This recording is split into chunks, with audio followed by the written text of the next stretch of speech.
Hello students, आज का हमारा टॉपिक है प्लस टू क्लास केमिस्ट्री में यूनिट सॉल्यूशन सेकंड, जिसमें हम दो टॉपिक सॉल्युबिलिटी ऑफ लिक्विड्स में molarity, mass percentage, volume percentage study कर चुके हैं। नेक्स्ट वन है मोल फ्रैक्शन। तो फ्रैक्शन हमारे पास क्या प्रेजेंट होता है, रेशियो प्रेजेंट होता है, और रेशियो मोल फ्रैक्शन को हमने डिनोट्स कर लिया कि वो किससे प्रेजेंट है, हमारे पास एक्स सैम्पल से डिनोट्स किया जाता है। तो जैसे हमने पीछे स्टडी की, सेम एज इट इज ही हम यहाँ पर स्टडी कर रहे हैं कि जो वैल्यू प्रेजेंट है वो किसके अनुसार प्रेजेंट है, फ्रैक्शंस के अनुसार प्रेजेंट है। तो क्या हो जाएगा mole fraction, it is ratio of number of moles of one component to number of moles of total components in a compound. यानी मोल फ्रैक्शन हमारे पास फ्रैक्शन रेशियो ही प्रेजेंट होता है, और वो रेशियो किस में से प्रेजेंट है, वन कंपोनेंट्स का रेशियो प्रेजेंट है, और total number of moles of components in a compound में से प्रेजेंट है। जैसे हम मेजर कर लें कि कोई भी हमारे पास एक कंपोनेंट प्रेजेंट है, कंपाउंड प्रेजेंट है, उस कंपाउंड में एटलीस्ट 2 पार्टिकल्स प्रेजेंट होते हैं, और वो 2 पार्टिकल्स एक लेस क्वांटिटी में प्रेजेंट होता है, एक लार्जर क्वांटिटी में प्रेजेंट होता है। जो लेस क्वांटिटी में प्रेजेंट होता है उसको हम डिनोट्स करते हैं सोलूट, जो लार्जर क्वांटिटी में प्रेजेंट होता है उसको डिनोट्स करते हैं सोलवेंट। तो ए हमने मान लिया कि सोलूट पार्टिकल्स प्रेजेंट है, बी हमने मेजर कर लिया कोई सोलवेंट पार्टिकल्स प्रेजेंट है, और दोनों के क्या प्रेजेंट है, नंबर ऑफ मोल्स प्रेजेंट है। तो नंबर ऑफ मोल्स को हमने किस सैम्पल से डिनोट्स कर लिया, स्मॉल एन से, कि स्मॉल एन प्रेजेंट है वो हमारे पास नंबर ऑफ मोल्स प्रेजेंट है। तो नंबर ऑफ मोल्स प्रेजेंट हो चुके हैं, तो मोल फ्रैक्शन हम कैलकुलेट करें तो मोल फ्रैक्शन का फार्मूला क्या होगा हमारे पास, ratio of number of moles of one component to number of moles of the compound. तो number of moles one component, जैसे एक्स ए की वैल्यू फाइंड आउट करें, मोल फ्रैक्शन ऑफ सोलूट, तो फ्रैक्शन के लिए एक्स, सोलूट के लिए हम ए डिनोट्स कर रहे हैं, तो एक्स ए हो जाएगा, और वैल्यू क्या हो जाएगी, n by a by, total के लिए क्या हो जाएगा, n by a plus n by b. इसी प्रकार सेकंड सोलवेंट पार्टिकल्स के लिए कैलकुलेट करें तो सोलवेंट पार्टिकल्स के लिए क्या हो जाएगा, x b is equal to n b by N A plus N b. जैसे हम किस तरीके से सोल्व कर सकते हैं, यहां पर मोल फ्रैक्शन हो चुका हमारे पास x, कि किसी का भी प्रेजेंट है, ए का प्रेजेंट है या फिर हमारे पास बी का प्रेजेंट है। तो ए का प्रेजेंट है तो क्या हो जाएगा हमारे पास N A, number of moles of A plus number of moles of A plus B, यानी टोटल का प्रेजेंट हो जाएगा। इसी प्रकार बी की वैल्यू कैलकुलेट करें तो बी की वैल्यू क्या हो जाएगी, n b by N A plus N b value में कैलकुलेट हो जाएगी। लेकिन यहाँ पर हमारे पास क्या है, नंबर ऑफ मोल्स किसी भी पार्टिकल्स, किसी भी न्यूमेरिकल्स में कभी भी गिवन नहीं होते हैं, तो नंबर ऑफ मोल्स हमें कैलकुलेट करने होते हैं। और नंबर ऑफ मोल्स हम पीछे भी स्टडी कर चुके हैं कि नंबर ऑफ मोल्स किस तरीके से फाइंड आउट होंगे। तो number of moles find out करने का तरीका क्या है, जो कोई भी गिवन वेट है किसी भी पार्टिकल्स का, चाहे वो सोलूट पार्टिकल्स है या सोलवेंट पार्टिकल्स है, upon their molecular mass. Simple करें, जैसे हम नंबर ऑफ मोल्स ए की बात करें तो क्या हो जाएगा, given weight of A that is W A by molecular mass of A, W A में डिनोट्स हो जाएगा। इसी प्रकार एन बी की वैल्यू फाइंड आउट करें तो एन बी हमारे पास क्या हो जाएगा, W B by M B value में कैलकुलेट हो जाएगी। अब इन्हीं दो वैल्यूज को अगर हम फार्मूले में पुट करें, दैट इज हम डिनोट्स कर रहे हैं X A and X B. तो एक्स ए में हमने क्या डिनोट्स किया, एक्स ए वैल्यू है N A by N A plus N B. तो एन ए हम पुट कर चुके हैं W A by M A, तो एन ए क्या हो जाएगा, W A by M A, और डिवाइड में क्या हो जाएगा, उसका सम है W A by M A plus W B by M B.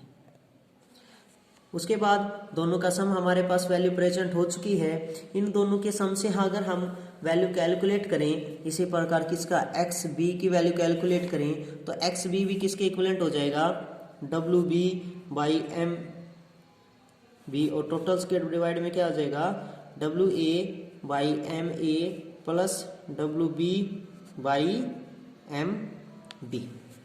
तो इस तरीके से हम उनका गिवन वेट से उसकी नंबर ऑफ मोल्स कैलकुलेट करेंगे। जैसे ही नंबर ऑफ मोल्स हमारे पास कैलकुलेट हो जाएंगे, उन नंबर ऑफ मोल्स कैलकुलेट करने के बाद हम उसको फार्मूले में पुट कर देंगे मोल फ्रैक्शन में, और हमारे पास वैल्यू क्या हो जाएगी, मोल फ्रैक्शन की वैल्यू फाइंड आउट हो जाएगी। उसके बाद है जो मोल फ्रैक्शंस का सम होता है XA plus XB is equal to होता है 1 के इक्विवेलेंट क्यों होता है, क्योंकि जो कोई भी एक हमारे पास कंपाउंड प्रेजेंट है उसमें टोटल रेशियो का सम हमेशा किसके इक्विवेलेंट होता है, 1 के इक्विवेलेंट होता है। अब 1 के इक्विवेलेंट हमारे पास कैसे कैलकुलेट हो सकता है ये वैल्यू, कि जो वैल्यू हमारे पास प्रेजेंट है गिवन वेट के अनुसार, उसको अगर हम पुट करें कि NA प्लस NB हमारे पास टोटल सम है नंबर ऑफ मोल्स के अनुसार वैल्यू प्रेजेंट है, और इस NA प्लस NB के अनुसार हम वैल्यू क्या कैलकुलेट कर चुके हैं, NA की वैल्यू है हमारे पास, या XA या XB के अनुसार वैल्यू फाइंड आउट करें तो XA की है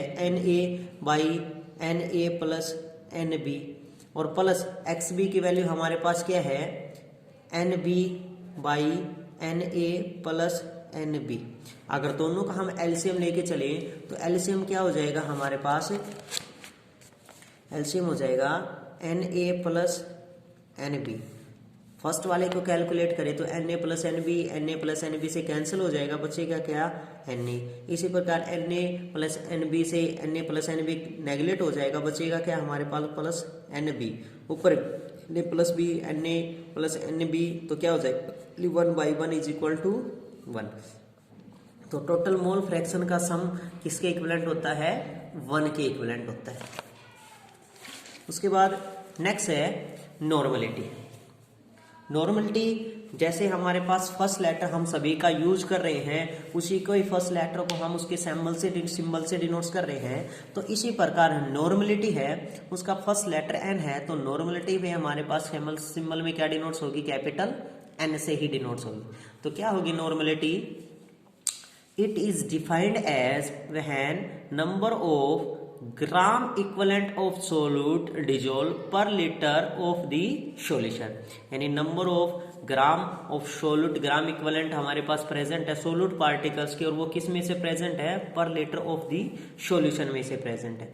देखो अब तक हमारे पास जो कोई भी वैल्यू प्रेजेंट होती थी उसको हम डिनोट कर रहे थे, या तो वैल्यू हमारे पास सॉल्यूशन के वॉल्यूम में प्रेजेंट थी या फिर वेट में प्रेजेंट थी।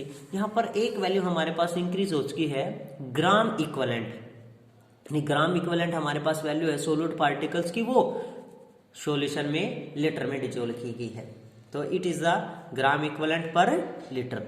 तो इसकी एसआई यूनिट की बात की जाए तो एसआई यूनिट क्या हो जाएगी, ग्राम इक्विवेलेंट पर लीटर। नेक्स्ट है नॉर्मलिटी, हमारे पास फार्मूला क्या हो जाएगी, number of gram equivalent of solute by volume of solution में प्रेजेंट हो जाएगी। अब एक एक्स्ट्रा क्वांटिटी जो हमारे पास ऐड हुई है वो है ग्राम इक्विवेलेंट, तो हमें क्या फाइंड आउट करने पड़ेंगे, ग्राम इक्विवेलेंट फाइंड आउट करने पड़ेंगे। तो ग्राम इक्विवेलेंट का फार्मूला क्या है, weight of solute upon equivalent mass या इक्विवेलेंट वेट ऑफ सोल्यूट। तो इस फार्मूले से हमारे पास क्या कैलकुलेट हो जाएंगे, number of gram equivalent calculate हो जाएंगे। अब इस नंबर ऑफ ग्राम इक्विवेलेंट के फार्मूले में एक बात मेजरमेंट हुआ कि वेट ऑफ सोल्यूट हमारे पास गिवन होता है, लेकिन इक्विवेलेंट मास कहां से आ गया, तो इक्विवेलेंट मास का फार्मूला है हमारे पास इक्विवेलेंट वेट या इक्विवेलेंट मास फाइंड आउट करने का। जो कोई भी किसी भी पार्टिकल्स का मोलिकुलर मास होता है उसका अप्रोक्सीमेटली हाफ इक्विवेलेंट वेट या इक्विवेलेंट मास होता है, तो मोलिकुलर मास का हाफ क्या हो जाएगा हमारे पास, इक्विवेलेंट वेट। तो जैसे हमारे पास इक्विवेलेंट वेट यहां से कैलकुलेट हो जाएगा मोलिकुलर मास का हाफ करने के बाद, उस इक्विवेलेंट वेट को हम कहां पुट कर देंगे, यहाँ इक्विवेलेंट वेट या मास में पुट कर देंगे, और वैल्यू क्या कैलकुलेट हो जाएगी हमारे पास, नंबर ऑफ ग्राम इक्विवेलेंट। जैसे number of gram equivalent value calculate हो जाएगी, इसको हम कहां पुट कर देंगे, नॉर्मलिटी के फार्मूले में पुट कर देंगे, जहां पर हमारे पास वैल्यू क्या प्रेजेंट है, number of gram equivalent of solute given होता है हमारे पास।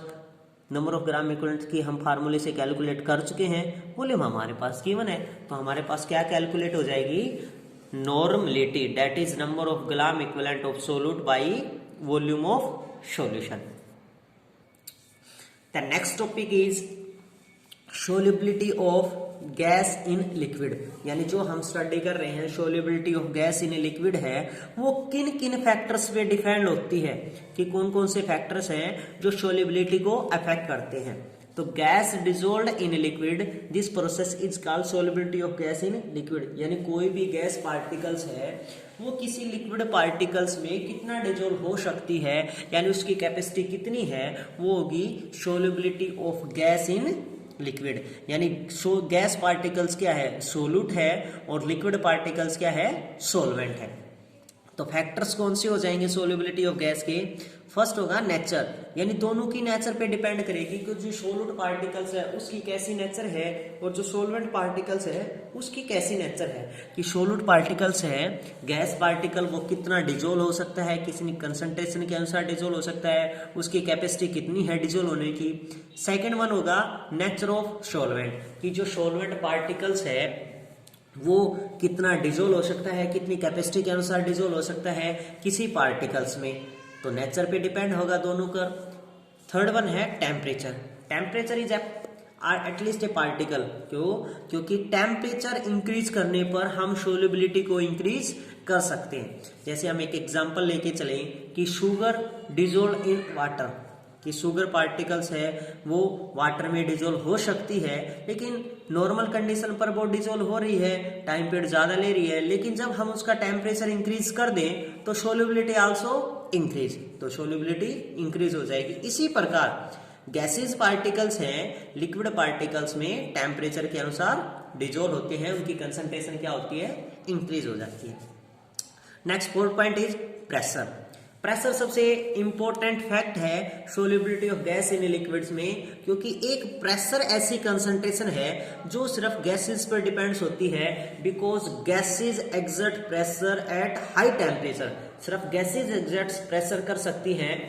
जो कैरेक्टरिस्टिक्स ऑफ गैसेस में भी हैं, सॉलिड और लिक्विड हैं, वो गैस प्रेशर एक्सर्ट नहीं करती हैं, ओनली गैसेज एक्सर्ट प्रेशर। तो जो भी पार्टिकल्स है वो प्रेशर के अनुसार मेजर होता है, और मैक्सिमम हम बात की कर रहे हैं यहाँ पर गैस की, तो गैस पार्टिकल्स पर प्रेशर का भी अफेक्ट होता है। The next topic is Henry's law, सबसे इंपॉर्टेंट टॉपिक है हेनरीज लॉ। तो हेनरी लॉ क्या है? When A given mass of gas dissolved in A volatile liquid, क्या है, कोई गैस है जिसका मास गिवन है और वो किस में डिजोल्व की जा रही है, वोलेटाइल लिक्विड में डिजोल्व की जा रही है एट ए गिवन टेम्परेचर, कोई टेम्परेचर गिवन है, उस टेम्परेचर पर वो डिजोल्व की जा रही है, डिजोल्व की जा रही है, तो किसके अनुसार हो जाएगी? Then mass of gas is directly proportional to the pressure of the solution, यानी मास जो गैस डिजोल्व की जा रही है उसका प्रेशर, उसका मास गैस डायरेक्टली प्रोपोर्शनल हो जाएगा, और किसके डायरेक्टली प्रोपोर्शनल हो जाएगा? वो प्रेशर ऑफ सॉल्यूशन के डायरेक्टली प्रोपोर्शनल हो जाएगा। मैथमेटिकली अगर हम इसको कैलकुलेट करें तो मैथमेटिकली में हमारे पास वैल्यू क्या हो जाएगी? मास प्रेजेंट है किसी भी गैस का जो गिवन है हमारे पास, तो हमने मास को डिनोट कर लिया कि मास हमारे पास m सिंबल से डिनोट किया जाता है, वो डायरेक्टली प्रोपोर्शनल किसके वैल्यू प्रेजेंट है? वो डायरेक्टली प्रोपोर्शनल है प्रेशर ऑफ द सॉल्यूशन, और प्रेशर को हम किस सिंबल से डिनोट करते हैं? P सिंबल से डिनोट किया जाता है। तो मास क्या उसका m डायरेक्टली प्रोपोर्शनल किसके? उसका प्रेशर के डायरेक्टली प्रोपोर्शनल उसका। तो यहाँ पर हम डायरेक्टली प्रोपोर्शनल का साइन हटाने के लिए, इज इक्वल टू पुट करने के लिए, एक इक्वेशन बनाने के लिए हम एक कांस्टेंट टर्म ऐड कर लेते हैं कि that is Henrys constant, that is proportionality constant. और वो प्रोपोर्शनलिटी कांस्टेंट अगर हम पुट करें तो डायरेक्टली प्रोपोर्शनल का साइन हटकर क्या हो जाएगा? इज इक्वल टू, तो mass of the gas is equal to the constant into pressure. तो क्या हो जाएगी हमारे पास? m is equal to k p, k को हमने कांस्टेंट ऑफ प्रोपोर्शनलिटी माना है। इन वन फ्रैक्शन, अगर एक फ्रैक्शन के लिए मोल फ्रैक्शन की बात की जाए, मोल फ्रैक्शन के लिए डिनोट किया जाए, तो x हमारे पास जो मोल फ्रैक्शन है वो डायरेक्टली प्रोपोर्शनल किसके होता है? प्रेशर के डायरेक्टली प्रोपोर्शनल होता है। डायरेक्टली प्रोपोर्शनल का साइन हम सेम एज इट इज हटाएंगे, रिमूव करेंगे, तो वैल्यू क्या हो जाएगी हमारे पास? x इज इक्वल टू के डैश पी, यानी अब हमने प्रोपोर्शनलिटी कांस्टेंट जो ऊपर के माना था उसमें थोड़ा सा चेंजमेंट करने के लिए हमने डिनोट कर लिया के डैश, कि जो वैल्यू है हमारे पास वो के डैश में प्रेजेंट हो चुकी कांस्टेंट में। तो x इज इक्वल टू क्या हो चुका हमारे पास के डैश पी। नेक्स्ट, अगर हम एक तरफ क्या लेके चले, प्रेशर लेके चले, तो प्रेशर को अगर हम लेफ्ट हैंड साइड में लेके आए तो क्या हो जाएगा x इंटू 1/k डैश, और x/k डैश हमारे पास क्या हो जाएगा हेनरीज कांस्टेंट को मेजर करें तो k h, that is k h x is equal to किसकी वैल्यू में हो जाएगा हमारे पास p वैल्यू में प्रेजेंट हो जाएगा, दैट इज इट्स प्रेशर। जैसे इसको कैलकुलेट करें तो कैलकुलेशन में हमारे पास क्या निकल के आया है, हम कैलकुलेट कर रहे हैं m is directly proportional to p, और m को जब डायरेक्टली प्रोपोर्शनल का साइन हटाए तो इज इक्वल टू हमने किया प्रोपोर्शनलिटी कांस्टेंट के, और वैल्यू आ चुकी है हमारे पास m इज इक्वल टू के p प्रोपोर्शनलिटी कांस्टेंट में। इसको हमने मान लिया फर्स्ट इक्वेशन। उसके बाद अगर हम मोल फ्रैक्शन के अनुसार वैल्यू पुट करें तो मोल फ्रैक्शन भी हमारे पास किसके डायरेक्टली प्रोपोर्शनल होता है, प्रेशर के ही डायरेक्टली प्रोपोर्शनल होता है। क्यों? क्योंकि फर्स्ट जो इक्वेशन है given mass of Henry large के मास डायरेक्टली प्रोपोर्शनल टू प्रेशर है, लेकिन मोल फ्रैक्शन के अनुसार भी वैल्यू किसके इक्विवेलेंट होती है, मोल फ्रैक्शन की प्रेशर के डायरेक्टली प्रोपोर्शनल होती है। तो यहाँ पर हम डायरेक्टली प्रोपोर्शनल का साइन हटाएं तो चेंजमेंट करने के लिए हमने डिनोट कर लिया के डैश पी, वो प्रोपोर्शनलिटी कांस्टेंट हमारे पास हो चुका के डैश पी।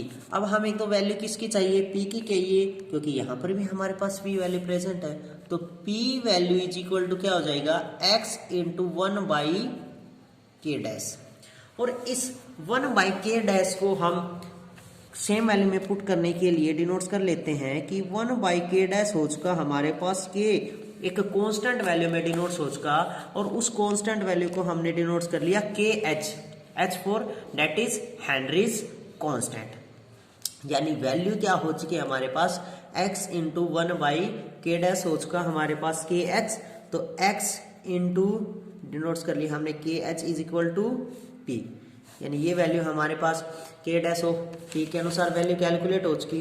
तो 1/k डैश ऑफ पी के अनुसार वैल्यू कैलकुलेट हो चुकी, तो इसका हम थोड़ा सा चेंजमेंट करें तो चेंजमेंट में हमारे पास वैल्यू क्या हो जाएगी के एच, हम कांस्टेंट टर्म पहले डिनोट्स कर लेंगे, x इज इक्वल टू क्या हो जाएगा p, और ये वैल्यू हमारे पास किसके अनुसार वैल्यू है हेनरीज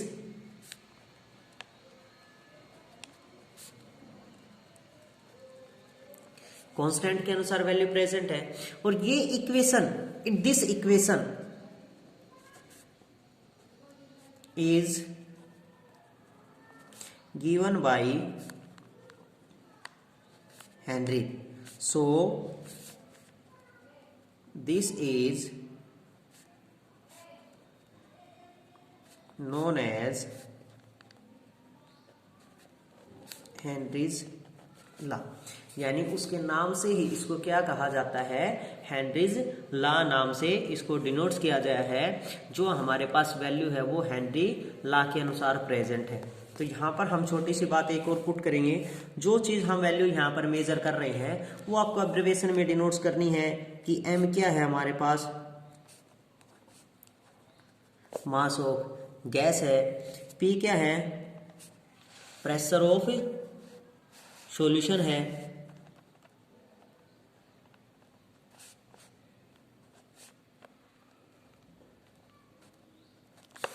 उसके बाद k क्या है हमारे पास कांस्टेंट है, और वो कांस्टेंट कैसा है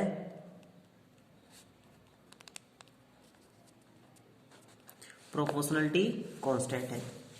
यहां पर हम एक वैल्यू डिनोट्स कर रहे हैं के एच, वो के एच क्या है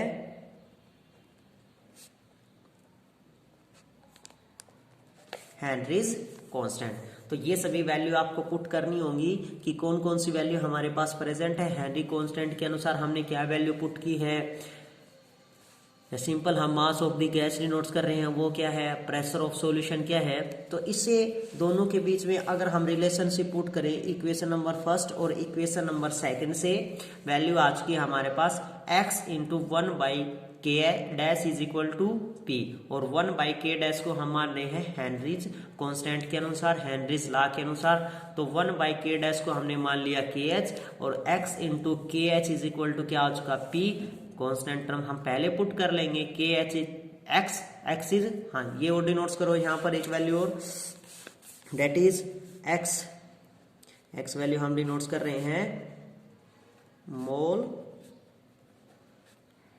फ्रैक्शन, यानी x किसको डिनोट्स कर रहा है, मोल फ्रैक्शन को डिनोट्स कर रहा है। तो ये सभी अगर हम वैल्यू पुट करते हैं तो लास्ट में हमारे पास इक्वेशन निकल के आती है KHX, that is Henry's equation.